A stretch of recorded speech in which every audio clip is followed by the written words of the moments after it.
ایک بھائی جو کہ شادی شدہ ہے، جب ان کی اپنی بیوی کے ساتھ لڑائی ہوتی ہے تو اپنی بیوی کو ایک دفعہ بولتے ہیں کہ تمہیں طلاق، پھر راضی ہو جاتے ہیں، دوبارہ بولتے ہیں، پھر طلاق. اس طرح وہ بھائی مختلف لعنت ہے ایسے بھائی کے اوپر. بیوی گئی اس کی 3 بار تو بول چکے ہیں، بار بار بولیں، کتنی بار بولیں گے؟ یہ تو اہل حدیث کے نزدیک بھی طلاق ہو چکی ہے، کیونکہ یہ تینوں الگ الگ مجالس میں ہو چکی ہے. تو یہ جو طلاق والا معاملہ ہے نا، انتہائی ناپسندیدہ چیز ہے. ابو داؤد میں حدیث ہے اللہ کو حلال چیزوں میں سب سے ناپسندیدہ طلاق ہے. کیوں؟ اس لیے کہ یہ پورے کا پورا اسلامی معاشرہ میاں بیوی کے بانڈ کے اوپر چل رہا ہے. طلاق کے بعد بچوں کا کیا بنے گا؟ معاشرے کے لیے ناسور ہوں گے. یہاں تو ستیلی مائیں بچوں کا مینٹل ماڈل بدل دیتی ہیں، اور جہاں طلاق ہو جائے وہاں آپ کیا ایکسپیکٹ کریں گے کہ کیا ہوگا؟ اس وجہ سے اسلام نے تو اسے ناپسند کیا.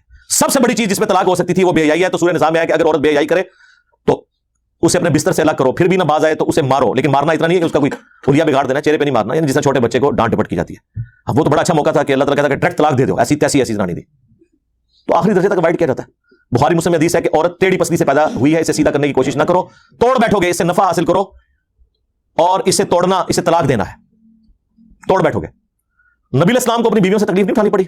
یہ حدیثوں میں تو بہت تفصیل سے آیا ہے. قرآن میں پڑھ لیں سورہ الاحزاب کے اندر پارہ نمبر 21 کا آخری حصہ سارا اس لیول تک کہ اللہ کو یہ آیات نازل کرنی پڑی، اے نبی اپنی بیویوں سے فرماؤ کہ اگر تم دنیا کا مال اور دنیا کی عیش چاہتی ہو تو آؤ میں تمہیں دے کے تو طلاق دے دیتا ہوں، اور اگر تم اللہ، اس کا رسول اور آخرت کا گھر چاہتی ہو تو اسی مفلسی کی حالت میں میرے نبی کے ساتھ فقر کی حالت میں گزارا کرو.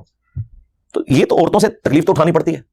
بخاری مسلم میں حدیث ہے نبی علیہ السلام نے فرمایا کہ عورت کی حالت ایسی ہے کہ پوری زندگی تم اس کے ساتھ اس نے سلوک کرو، اور کبھی ایک دفعہ کوئی تکلیف اسے تم سے پہنچ جائے تو یہ کہتی ہے جب سے تیرے عقد میں آئی ہوں نا سکھ کا ایک دن نہیں میں نے دیکھا. یہ بخاری مسلم دونوں میں حدیث ہے، اور یقین کریں اس کا تجربہ بارہا ہم خود بھی کر چکے ہیں.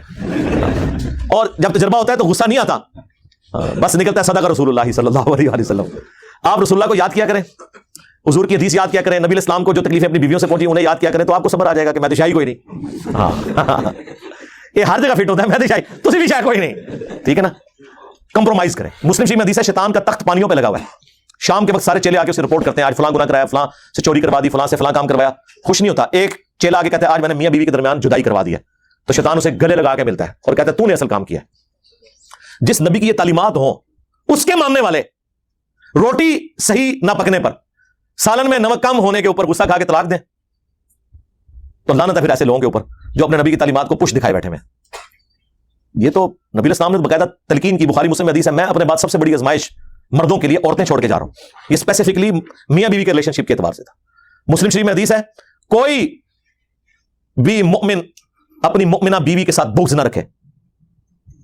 مسلم شریف میں ایک اور حدیث ہے کہ دنیا برتنے کی جگہ ہے اور سب سے بہترین سرمایہ نیک بیوی ہے. نیک بیوی سے مراد آپ کیا سمجھ رہے ہیں کہ کوئی آئیڈیل ظاہر آپ کیا ہیں؟ یہ دیکھیں نا، لوگ اپنے آپ کو دیکھتے نہیں ہیں. اور وہ لوگ جو لڑکیوں کے کالجز کے باہر اسلامی بہنوں کی خدمت کے لیے کھڑے ہوتے ہیں ان سے بھی آپ ذرا پوچھیں نا کہ یہ جو عورت ہے اس سے تو شادی کرے گا جس کے پیچھے باہر ہوگا، لعنت بھیجو، ایسا زنانی ہونا چاہیے. بدماش سے بدماش لوگ جی، کیسی ہو جی، 5 وقت نمازی ہو جی، وہ نقاب کرتی ہو جی، پردہ کرتی، تو کیا کرنا ہے؟ ہاں جوڑے تے پھر زمانہ تے بڑے نے لب جائے گی تیرے نال دی تنوں. تو یہ دیکھیں کہ آپ جو حرکتیں کرتے ہیں نا اس کے بعد آپ یہ ایکسپیکٹ نہ کریں کہ آپ کے ساتھ وہ والے معاملات نہیں ہوں گے. آپ جس طرح کے ہیں آپ کے ساتھ ویسا ہوگا. کوئی ایکسیپشن بھی ہو سکتی ہے لیکن اوور آل یہ جو قرآن کا رول ہے نا کہ نیک مردوں کے لیے نیک عورتیں ہیں، بدکار کے لیے یہ رول ہے. ویسے آپ کو بظاہر نظر نہیں آ رہا ہوتا لیکن میں آپ کو بتاؤں یہ جو جوڑے بنے ہوئے ہیں نا اور اتنی کامیاب زندگی گزار رہے ہوتے ہیں ان میں واقعی کوئی کامن چیزیں ایسی ہوتی ہیں کہ جس کی وجہ سے وہ اکٹھے اپنے ساتھ زندگی گزار رہے ہوتے ہیں، برائی میں ہو یا اچائی میں ہو، یہ الگ بات ہے. یہ اللہ نے کو ذات و واقعات ایسے بنائے ہوئے ہیں. تو ان معاملات کو خوش اسلوبی کے ساتھ، میں کہتا ہوں شادی شدہ مرد کا کام ہی کوئی نہیں کہ اس کی زبان پہ کبھی طلاق کا لفظ بھی آئے. یہ سمجھ لیں طلاق کو آپ ایکویلنٹ کر لیں شرک کے، کہ یہ آپ نے تصور بھی نہیں کبھی کرنا. یار آپ کو کیسے سمجھایا جائے ابو داؤد کی اس حدیث کے اندر کیا درد ہے کہ اللہ کو سب سے ناپسند حلال چیزوں میں طلاق ہے. ابھی کتنی کنٹراڈکٹری سٹیٹمنٹ ہے بظاہر، لیکن میں ایکسپلور کرتا ہوں اسے. سب سے ناپسند طلاق ہے، اس سے اللہ تعالیٰ کی ناراضگی کا ذرا اندازہ کر لیں. اور لیکن ساتھ کا حلال، حلال اس لیے کہا کہ بعض اوقات جینوئن ضرورت پڑ جاتی ہے. کوئی مرد ایسا ہے جس کے ساتھ کوئی میڈیکل ایشو ایسا ہو گیا ہے اور دھوکے سے شادی کروا دی ہے اور مرد ہے ہی نہیں تھا تو ظاہر طلاق والا معاملہ ہوگا. کوئی مرد اتنا فنیٹک ہے کہ اپنی عورت کو وہ اذیتیں دیتا ہے تو اب اسے اپنی جان بخشی کے لیے یا تو جان بچا لے یا اپنا گھر بچا لے، مجبوراً طلاق لینی پڑتی ہے. حلال اسے اس لیے رکھا گیا ایز اے لاسٹ ریزارٹ، بعض اوقات طلاق کی ضرورت پڑ جاتی ہے. ورنہ تو عورتیں غلام ہوتی مردوں کی. اگر طلاق دینا جائز نہ ہوتا یا طلاق لینا یا خلا لینا جائز نہ ہوتا، یہ تو غلام بنا کے رکھتے ہوئے جس کے ہاتھ بھی آ گئی تو آپ جس طرح جانور پالا ہوا ہے زنجیر کے ساتھ وہ اس کی غلامی رہے گی. تو یہ اللہ نے اجازت دی. اس سے مراد یہ نہیں ہے کہ جو نجائز طلاقیں دی جا رہی ہیں وہ اللہ تعالیٰ نے ان کو حلال قرار دیا ہوا ہے، نہیں. جامعہ ترمذی میں حدیث ہے جس عورت نے بغیر وجہ کے طلاق لی جنت کی خوشبو بھی نہیں پائے گی. اسے وائس ورثہ بھی کر لیں. ہاں یہ نہ سمجھے کہ یہ عورت کے لیے ہے، یہ نہیں ہے کہ قرآن میں جتنے مردوں کے لیے سیکھے ہیں تو عورتیں مبرر ہیں اسے. ایک ورسٹ کیس کو ڈسکس کیا جاتا ہے اور باقی چیزیں انڈرسٹوڈ ہوتی ہیں. تو مرد و عورت کا ریلیشن شپ بھی بہت غیر معمولی ہے. جامع ترمذی میں حدیث ہے, تم نے کوئی بھی محبت کرنے والے دو میاں بیوی سے بڑھ کے نہیں دیکھے ہوں گے. یہ ایک ایسا پاکیزہ رشتہ اللہ تعالیٰ نے رکھ دیا. قرآن میں اللہ نے فرمایا سکون رکھا ہے میاں بیوی میں ایک دوسرے کے لیے. پھر اللہ تعالیٰ نے فرمایا ایک دوسرے کا لباس ہے. یہ جو ڈراموں میں یہ جو مرد عورت آپ کو دکھائے جا رہے ہیں نا, یہ ڈرامے لگائے ہوئے ہیں, ڈرامے میں ہی ہے اور کیا, ریئل میں تو نہیں ہے یہ سارا معاملہ اس طریقے سے جو وہ آپ کو جس طرح ایک عجیب و غریب قسم کے جان میں داخل کر دیتے ہیں.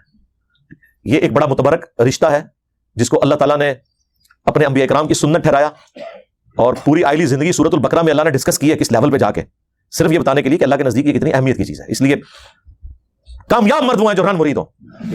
ہاں, اور غصہ آئے تو نہ نکالیں, خود نکل جائیں. یار مولا علی اور سیدہ فاطمہ کی جب لڑائی ہوئی ہے, بخاری مسلم میں آیا تو حضرت علی گھر سے نکل گئے. یہ ہے تربیت. ظاہر مولا علی کی پرورش نبی اسلام نے کی تھی.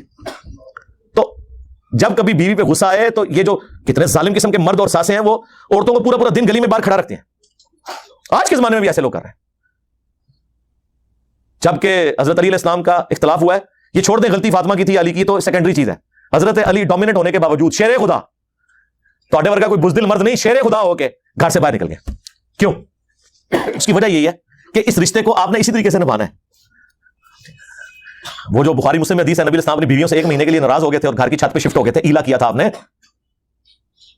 اور پھر آیات ہوئی. اسی دوران حضرت عمر کہتے ہیں میں ملنے گیا, پہلے تو امہات المومنین اپنی بیٹی کو جا کے ڈانٹا کہ یہ تم لوگ یہ کر رہی ہو. پھر حضور کے پاس آئے اور کہتے ہیں میں نے کوشش کی کہ بھائی حضور کو ہنسانے کی کوشش کروں, اور جب میں چھت پہ چڑھا تو ایک کونے میں چھوٹا سا مشکیزہ لٹکا ہوا ہے, ایک چٹائی پہ حضور لیٹے ہوئے ہیں, اوپر بھی چادر کوئی نہیں, صرف تہمت باندھی ہوئی ہے. آپ اٹھے ہیں جسم پہ چٹائی کے نشان, حضرت عمر نے رونا شروع کر دیا, یا رسول اللہ کیسروں کس طرح دنیا کے مزے لوٹ رہے ہیں اور آپ اللہ کے پیغمبر ہو کے یہ آپ کی حالت ہے. آپ نے فرمایا لگتا ہے عمر ابھی بھی دنیا کی حقیقت تم پہ نہیں کھلی, کیا تم اس پہ راضی نہیں ہو کہ کیسروں کس طرح دنیا کے مزے لوٹیں اور ہم آخرت کی سعادت. پھر سرکار حضرت عمر کا قبلہ ایسا صحیح ہوا ہے کہ نہ حرام کھایا نہ کھانے دیا کسی کو. اس طرح اسٹرکٹ مینجمنٹ انہوں نے رکھی ہے اپنے دور میں. جس نے یہ سارے منظر خود دیکھے ہوں اور اگر وہ واقعی جینوئن مومن ہو تو وہ اسی طریقے سے اپنے پیغمبر کو فالو کرے گا. پھر وہ بخاری مسلم کے الفاظ ہیں, کہتے ہیں میں نے اب سوچا میں حضور کو ایسی بات سناؤں کہ آپ کا موڈ آف ہے تو آپ ہنسیں, تو کہتے ہیں یا رسول اللہ دیکھیں جب ہم مکے میں تھے کس طرح ہماری بیویاں ہماری, یعنی وہ کیا ہم کوئی غلام ہیں, ہاں کس طرح یہ ہماری اوبیڈینٹ ہوتی تھی. جب سے مدینہ شریف ہم آئے ہیں تو یہاں انصار کی عورتوں نے تو اپنے جڑوں کو دبا کے رکھا ہوا ہے, ان کو دیکھ کے ہماری بیویاں بھی دیکھیں کتنی شیر ہو گئی ہیں. اور ہم پہ یہ واقعی جی عرب کے لوگ وہ تو کسی مرد کی بات نہیں سنتے تھے, عورت ان کے سامنے بول جائے چسک جائے. ہوں بھی تسی دیکھ لو عربی نے کس طریقے سے اپنی عورتوں کو رکھا ہوا ہے, انہوں نے, وہ ان کے اندر ایک مزاج ہے. یہ ان کے لیے تعریفی جملے نہیں ہیں, یہ بیویوں کی ساری چیزوں کو ٹالریٹ کرتے تھے. تو کہتے ہیں جب میں نے یہ بات کی نا کہ یہ دیکھو ان کو دیکھے دیکھے ہماری عورتیں بھی شیر ہو گئی ہیں, تو حضور اسلام مسکرائے, کہتے ہیں مجھے تھوڑا حوصلہ ہوا. پھر میں نے گپ شپ کرنی شروع کی اور یہ اس طریقے سے پھر خیر آیات بھی نازل ہوئی. 1 مہینے کے بعد نبی اسلام نے جو ہے وہ آفر دی. یہ آیات نازل ہوئی سورہ احزاب کی, حضرت عائشہ, حفصہ, باقیوں کو, کہ دیکھو اللہ نے مجھے اجازت دے دی ہے, چاہے تو تم میرے عقد میں رہو اسی فقر کی زندگی میں, اور اگر دنیا کا مال چاہتی ہو تو ٹھیک ہے میں تمہیں طلاق دے دیتا ہوں. تو سب نے کہا کہ ہم اللہ, اس کا رسول اور آخرت کا گھر چاہتی ہیں, ہم نبی اسلام کے ساتھ کس طرح گزارا کریں گے. تو یہ نبی اسلام کی جو اپنی آئلی زندگی ہے نا, یہ جب پتہ ہی نہیں ہوگی تو کس طرح عورتیں اوبیڈینٹ ہوں گی اور کس طرح مرد اپنے عورتوں کے ساتھ حسن اخلاق سے پیش آئیں گے. آپ کو تو یہ دکھایا گیا غصہ نکالنا ہے. بہادری یہ ہے کہ آپ اپنا غصہ کنٹرول کریں, اور سب سے بہترین حال یہ ہے کہ جب غصہ ہے گھر سے باہر نکل جائیں, اس جگہ کو چھوڑ دیں. اعوذ باللہ من الشیطان الرجیم پڑھیں جو بخاری مسلم میں ہے. 2 بندے لڑ رہے تھے, آپ نے فرمایا میں ایک جملہ ایسا جانتا ہوں اگر یہ پڑھیں تو ابھی یہ سارا معاملہ ٹھنڈا ہو جائے گا. وہ اعوذ باللہ من الشیطان الرجیم, اور جگہ تو فوراً چھوڑیں جی, سیدھی سی بات ہے. ٹھیک ہے, دروازہ بے شک زور سے مار کے چلے جائیں, ٹھیک بات ہی تسی کرانا ہے, زنانی نو کچھ نہ کہو, بس